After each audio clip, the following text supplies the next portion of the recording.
¿Qué pasa si el lugar de donde vienes ya no te recuerda y el lugar donde vives nunca te ve realmente? En este episodio viajamos desde la Guinea Ecuatorial bajo dominio español hasta la Sudáfrica post-apartheid, siguiendo las huellas que el imperio dejó en nombres, rostros y familias. Conocemos a niños nacidos de dos mundos, sin pertenecer completamente a ninguno de los dos, y seremos testigos de cómo los sistemas coloniales resuenan mucho después de que las banderas se bajan. Esta es una historia sobre la herencia, sobre las fronteras, tanto dibujadas como internalizadas, y sobre la silenciosa búsqueda de toda la vida de un lugar al que pertenecer.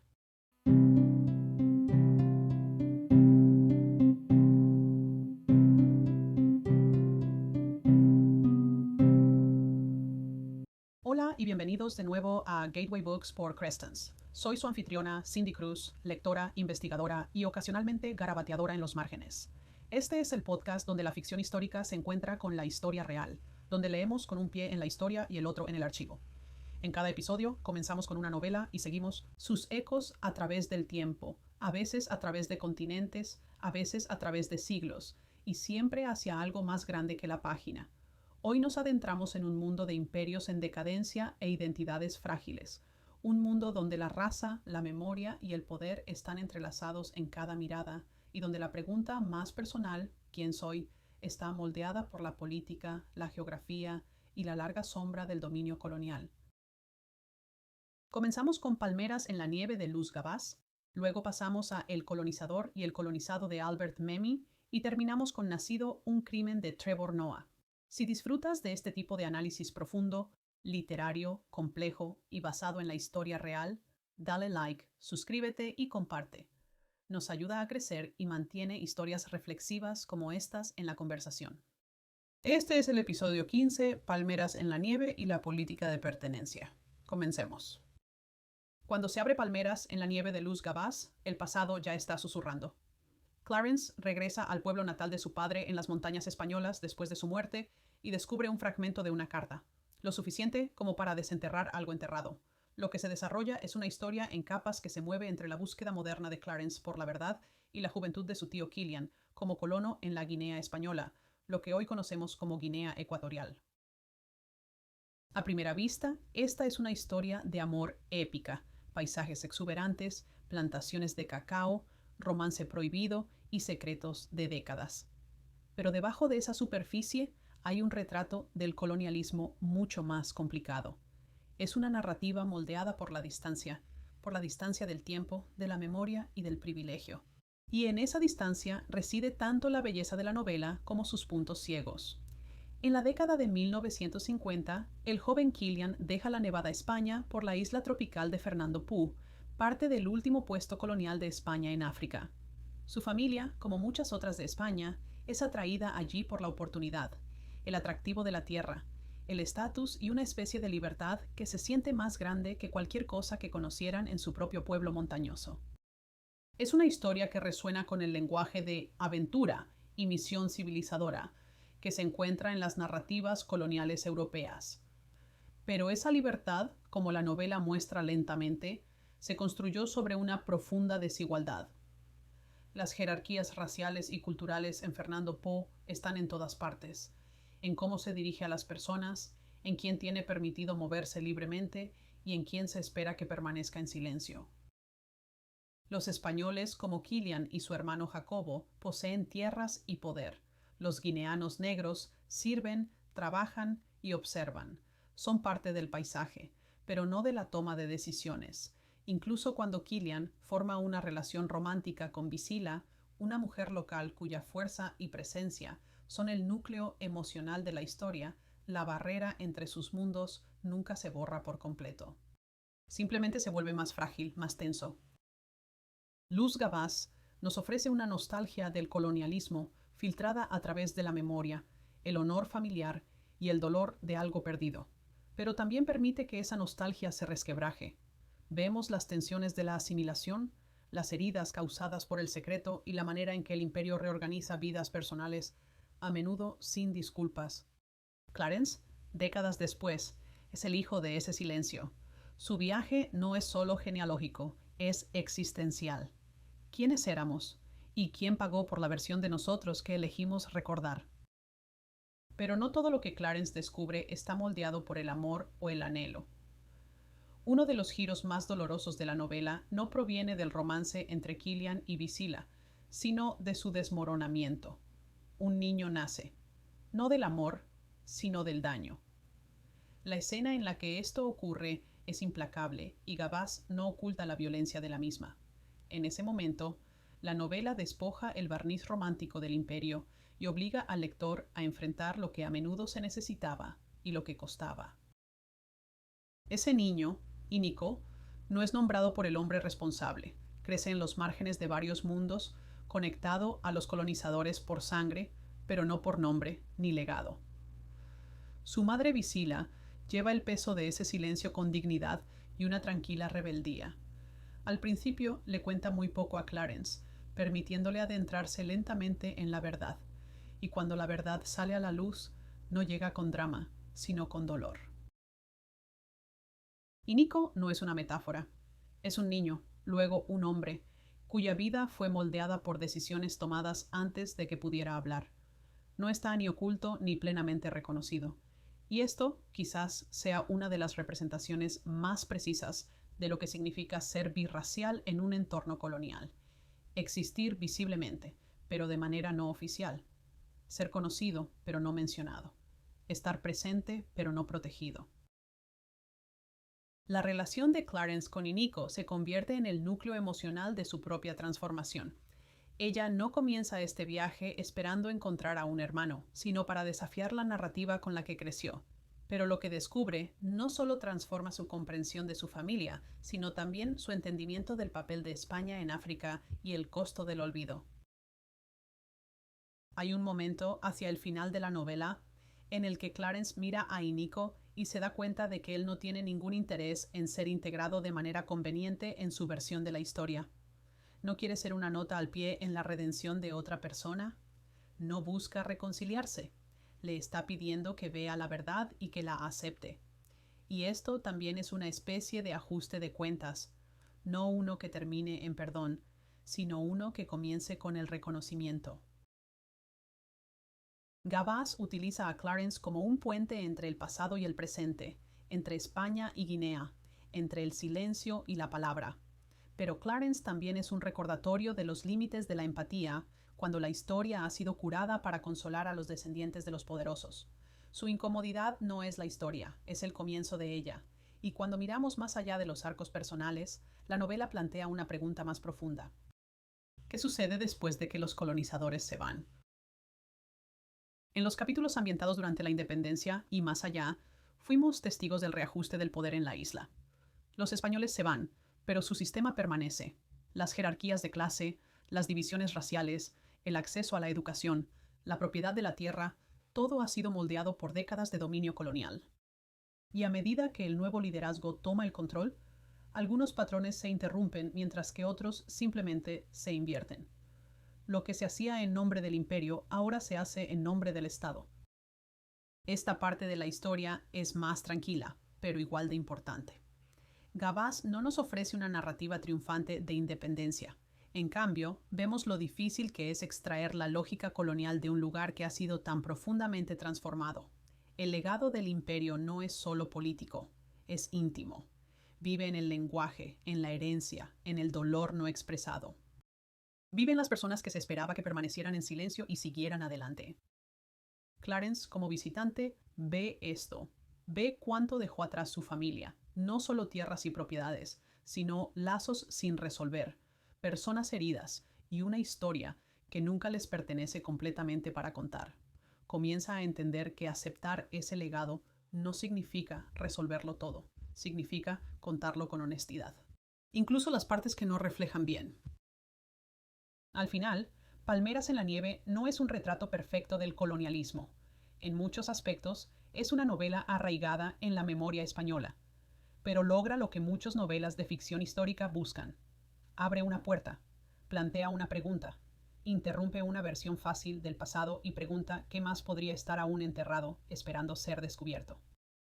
Las notas finales no tratan sobre el cierre, tratan sobre la presencia, sobre permanecer con la incomodidad, sobre ver a personas cuyas historias casi, pero no del todo, fueron borradas, Y eso, en el contexto del imperio y todo lo que dejó atrás, es un comienzo que vale la pena escuchar.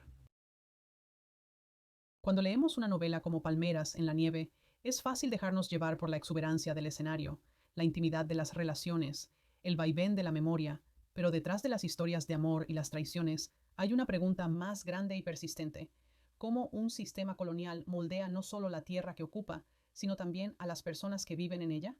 ¿Cómo moldea su silencio, sus deseos, su sentido de sí mismos?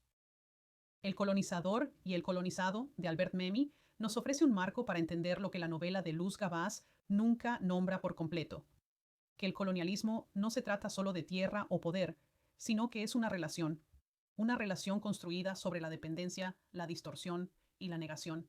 Y una vez que esa relación se establece, persiste, incluso después de que los colonizadores se van a casa. Memmi, un escritor judío tunecino que vivía bajo el dominio francés, entendía lo que significaba estar tanto dentro como fuera del poder.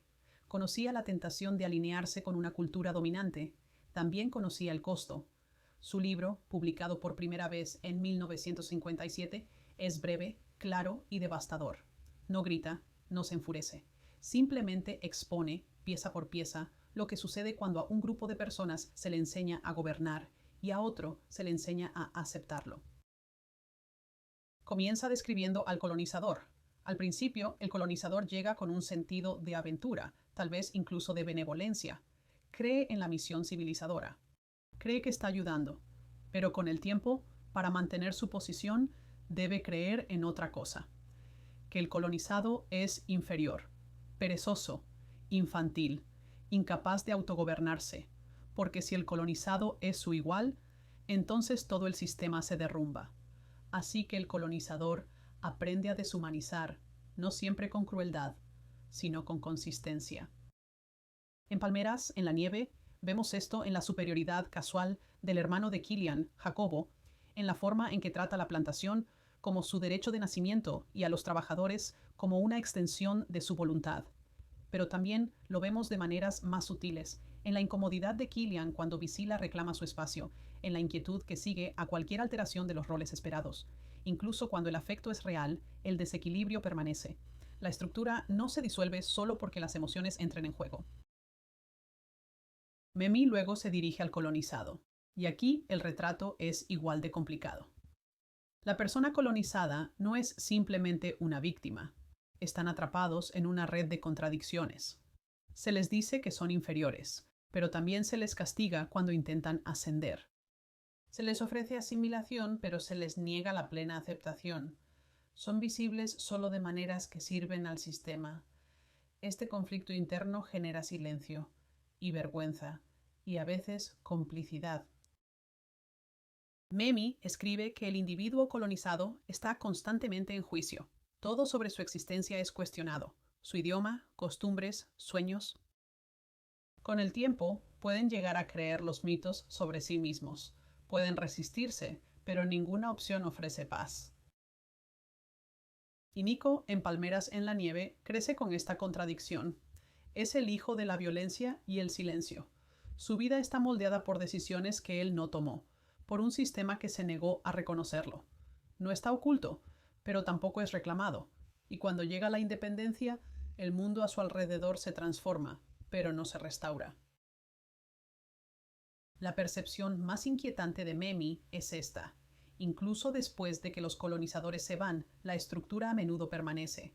Los roles se han internalizado. Surgen nuevos líderes, pero imitan los viejos patrones. Los colonizados, ahora técnicamente libres, pueden replicar el mismo sistema que los oprimió, porque es el único modelo que conocen. Vemos esto en la forma en que Guinea Ecuatorial se realinea después de la partida española. La independencia política no significa liberación de la jerarquía. La tierra sigue siendo controlada por los poderosos. El silencio sigue protegiendo a quienes una vez se beneficiaron. El sistema cambió de ropa, no de carácter. Y para aquellos que existen entre categorías como Inico o como Trevor Noah en Born a Crime, las secuelas son aún más desorientadoras. No son simplemente vestigios de un pasado colonial. Son recordatorios de que la lógica de la separación sigue viva, de que algunos cuerpos no terminan de encajar. Memmi no ofrece soluciones fáciles, No propone políticas ni reformas.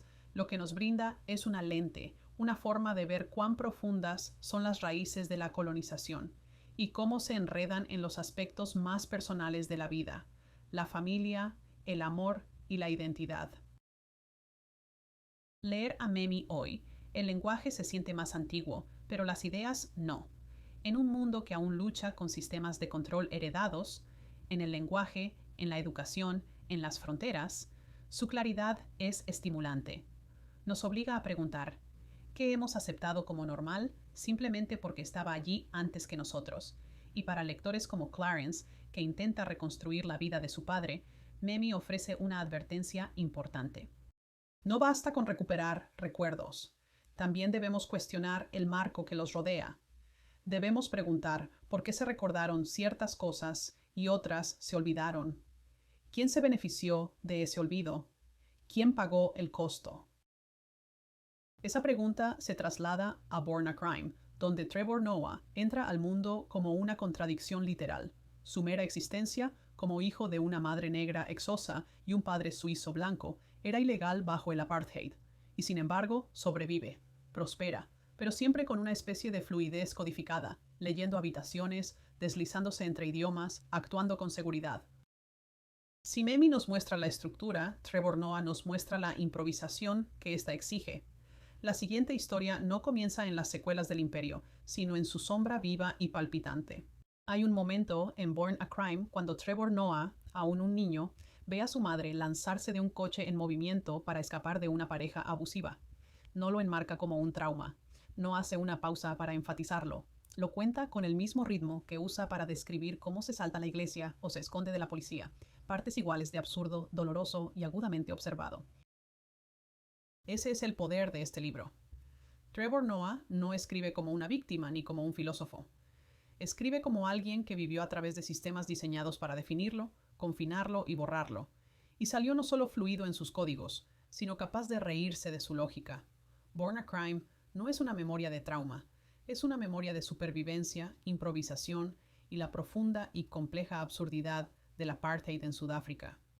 Nació en una época en la que su mera existencia, su piel, su nombre, la relación de sus padres, era ilegal. Bajo el apartheid, las categorías raciales eran rígidas, impuestas por el Estado y brutalmente jerárquicas. Trevor, como niño birracial, no encajaba en ninguna de ellas. No era lo suficientemente negro, ni era blanco. Era una violación ambulante, escondido en interiores y mantenido alejado de los espacios públicos donde su identidad plantearía preguntas que su familia no podía responder de manera segura. Y, sin embargo, desde el principio, Trevor Noah está en movimiento. Se desplaza entre municipios, entre idiomas, entre mundos. Aprende Zulú, Xhosa, Afrikaans, inglés, convirtiéndose no solo en bilingüe, sino en culturalmente ágil. Esa capacidad de cambiar de forma no se presenta como un don, es una necesidad, una habilidad de supervivencia perfeccionada en un país construido sobre la separación, la vigilancia y la represión. Lo que distingue a este recuerdo es su negativa a simplificar la complejidad. La madre de Noah, Patricia, es profundamente religiosa y ferozmente independiente. Lo cría con partes iguales de escritura y estrategia, enseñándole no solo a rezar, sino también a desaparecer cuando llega la policía. La relación es el corazón del libro, complicada, a veces dura, siempre arraigada en una creencia inquebrantable en el derecho de Trevor a existir en toda su plenitud. A diferencia de muchas memorias sobre la injusticia, Nacido un crimen no depende de momentos dramáticos para sostener su peso. Es en lo ordinario donde el libro se vuelve extraordinario. Comprar CDs, viajar en minibuses, ser atrapado robando en tiendas. Cada historia revela otra faceta de cómo la raza, la clase y el poder operaban en una sociedad aún moldeada por su pasado colonial y de apartheid. Y es aquí donde el libro resuena tan claramente con Palmeras en la nieve y el colonizador y el colonizado. Trevor Noah es el producto de un sistema que definía a las personas por su color y ubicación, pero se niega a aceptar esas definiciones como fijas. Como Inico, nace en el silencio. Como el sujeto colonizado de Memmi, se le pide que internalice su lugar. Pero en lugar de rendirse, aprende a leer el sistema, a imitarlo y a burlarse de él. Esa burla es más que comedia. Es crítica. una forma de desarmar la maquinaria de opresión al exponer sus contradicciones. Por cada regla absurda, como la obsesión burocrática con las categorías raciales, hay un momento de subversión, una broma, una evasión. Y lo que surge es un retrato no solo de la injusticia, sino también de la ingeniosidad. También hay ternura en este libro, hacia su madre, hacia los idiomas que los unieron a diferentes comunidades, incluso hacia la Sudáfrica imperfecta y fracturada que lo crió. Noah no excusa la violencia ni la injusticia, pero sí revela a las personas que siguieron adelante dentro de ella, los amigos, vecinos, maestros, que continuaron a pesar de todo.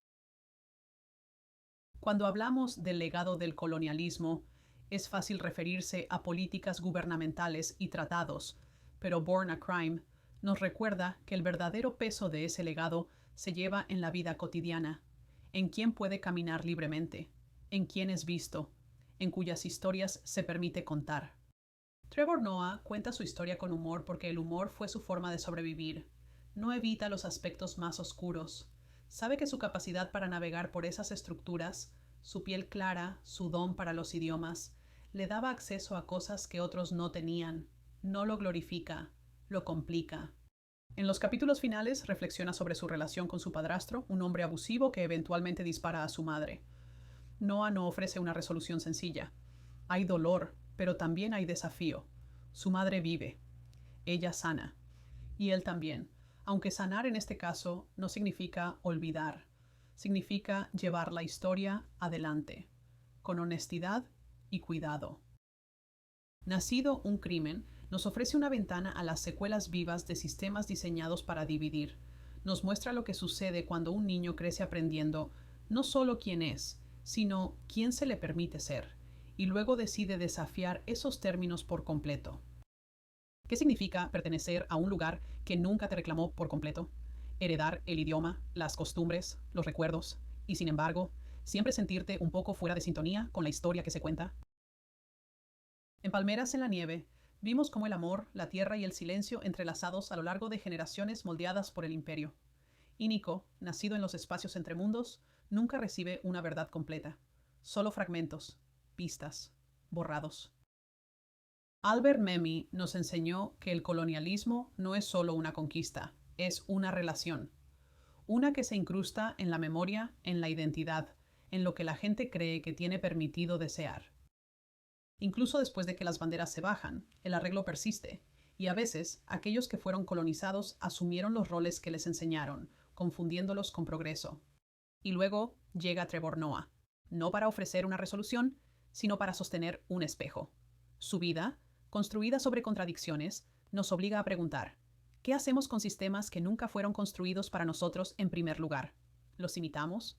¿Los reescribimos? ¿Nos reímos en sus caras? Cada una de estas historias es diferente en tono, en escenario, en estilo, pero comparten una corriente más profunda, un ajuste de cuentas con lo que queda después de que el imperio se queda en silencio. ¿Cómo recuperas lo que te fue arrebatado? ¿Cómo nombras lo que nunca tuvo nombre?